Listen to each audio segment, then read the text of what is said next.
अहम इजलास में इन्हीं अमूर पर गौर किया जा रहा है। बहुत शुक्रिया आपका शौकत पराचा।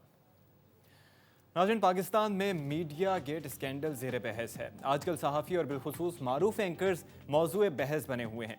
मलिक रियाज की जानिब से उठाया जाने वाला तूफ़ान मीडिया को भी अपने चुंगल में ले चुका है। मुबैना तौर पर नामवर सहाफ़ियों को मलिक रियाज की जानिब से भारी फ़ायदे पहुँचाने की इत्तलात सामने आ रही हैं।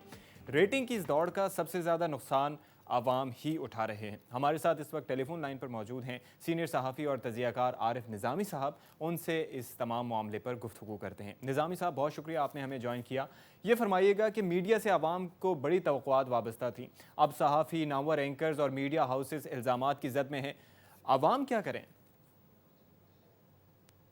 देखिए, इल्ज़ामात तो ये किस्म किस्म के लग रहे हैं। कई एंकर्स के नाम लिए जा रहे हैं, लेकिन वो अभी तक कोई ऐसी को मुसद्दका चीज़ नहीं सामने आई। कुछ एंकर्स ने इनकार किया है, कुछ उन्हें खामोशी अख्तियार किया है, लेकिन इससे ज़रूर इस बात का पता लगता है कि जिस तरीके से ये सोशल मीडिया यानी कि यूट्यूब और ट्विटर के ज़रिए एंकर्स पे तनकीद हो रही है और इल्ज़ामात लग रहे हैं कि अवाम भी अपनी थोड़ी सी राय का इज़हार कर रहे हैं कि इन एंकर्स ने बहुत ज़रा कुछ ओवर किल या ओवरडू किया, जिसकी वजह से वो भी चाहते हैं कि ये इनका रोल जो है किसी चेक एंड बैलेंस के ज़रिए होना चाहिए, जो कि ऐसा नहीं है। निज़ामी साहब, एक तासुर अवाम में यह पाया जाता है कि नामवर सहाफ़ी हों, मीडिया मालिकान हों या सियासतदान हों, इस हम्माम में सभी नंगे हैं। क्या मीडिया पर अवाम का एतमाद बहाल हो सकेगा इस सब मामले के बाद? लेकिन ये जो इस मौजूदा हालिया चंद हफ्तों की ये अफसोसनाक सूरत हाल है कि एक चीज़ जो शुरू हुई थी एक यूट्यूब के इंटरव्यू से, एक मीडिया ग्रुप के एडिटर जो वाशिंगटन में बेस्ड है उनकी इंटरव्यू से, जिसमें उन्होंने चीफ जस्टिस के साहबजादे पे कुछ इल्ज़ाम लगाए थे और मलिक रियाज के हवाले से कुछ बातें की थी।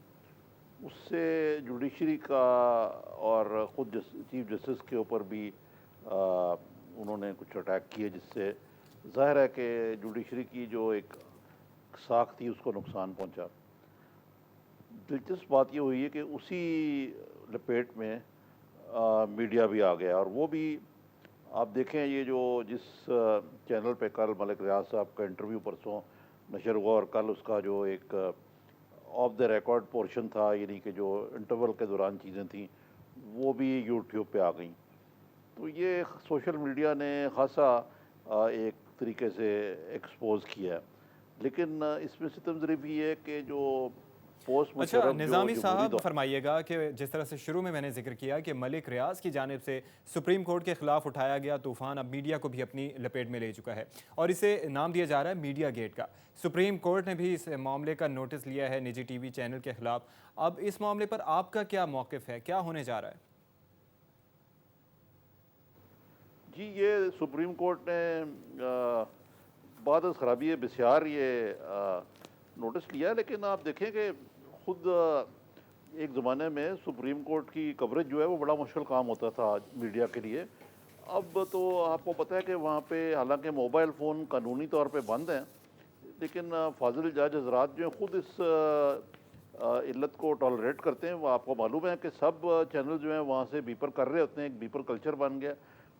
फैसला नहीं होता केस का, लेकिन जजेस के रिमार्क्स के बीपर जो हैं वो कार्रवाई के दौरान चलना शुरू हो जाते हैं।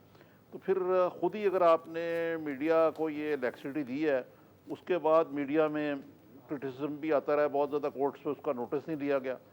तो अब जाके इन्होंने इसको कहते हैं टू लेट और टू लिटिल, इसका नोटिस ज़रूर लिया है। लेकिन ये ऐसे है कि जब कि जिन बोतल से बाहर आ चुका हुआ हो। अब सब टेलीविज़न चैनल जो हैं प्रोग्राम करते हैं, उनमें मुख्तलिफ तजिया नगार भी आते हैं, उसमें बाज़ खुद लीगल प्रोफेशन के लोग आते हैं, हर किस्म की बातें करते हैं। आप अगर सुप्रीम कोर्ट के बाहर जाएं तो वहाँ 100 कैमरे लगे होते हैं, जो वहाँ पेश होके आता है वो भी बार बात करता है। तो कोर्ट ने उस वक़्त तो नोटिस नहीं लिया उसका।